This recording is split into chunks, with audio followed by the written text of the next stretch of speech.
How can one truly come to entrust their default messaging application, even if the application does enforce end-to-end encryption?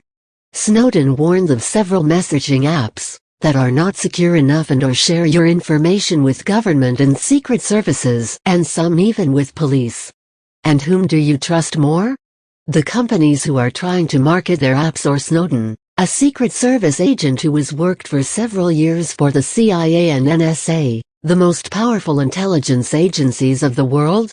As mentioned in a previous article, end-to-end encryption doesn't fully protect your messages enough that you can cover your tracks. This is because a good portion of the messaging application is still on, and recording your information. Once recorded, the application then proceeds to store your information, such as phone calls and messages, to other phones. This can ultimately lead to personal information being leaked. A perfect ideal example of such a flaw comes from within Apple. Apple's iMessage application, in which I covered recently, in Apple records your messages from a message and sends the data to police. Discussed Apple's messaging application storing your contacts, locations and messages, among others. Apple flawlessly hands your private information over to the local or federal law agencies at any moment's notice. For those currently using the open-source end-to-end security application, Signal, then you are much safer than without it.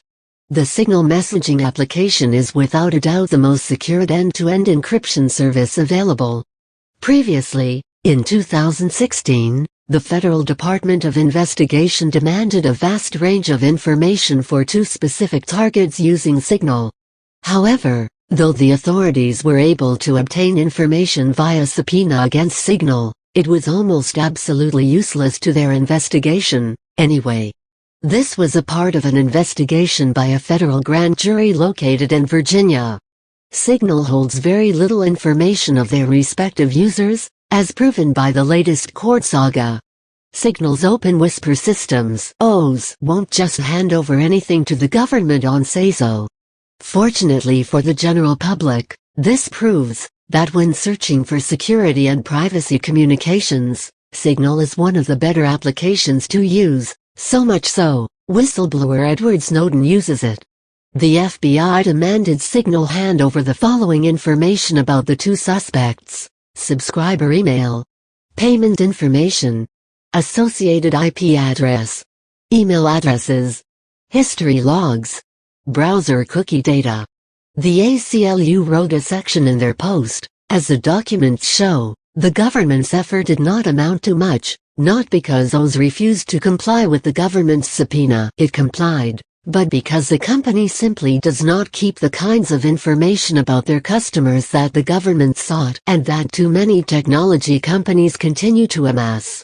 Once exposing the government's failed attempt, they continued writing. All OWS was able to provide were the dates and times for when the account was created and when it last connected to Signal's servers. Signal.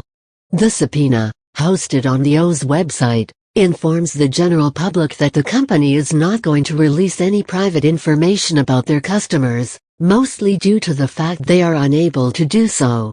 In the screenshot above, that is literally all of the information in which they have of their customers. Sources: ANONC, Open Whisper Systems, Security Affairs, ACLU, American Civil Liberties Union, OWS, subpoena. This article, Meet Signal, the most secured messaging app, is a free and open source. You have permission to republish this article under a Creative Commons license with attribution to the author and ANONC.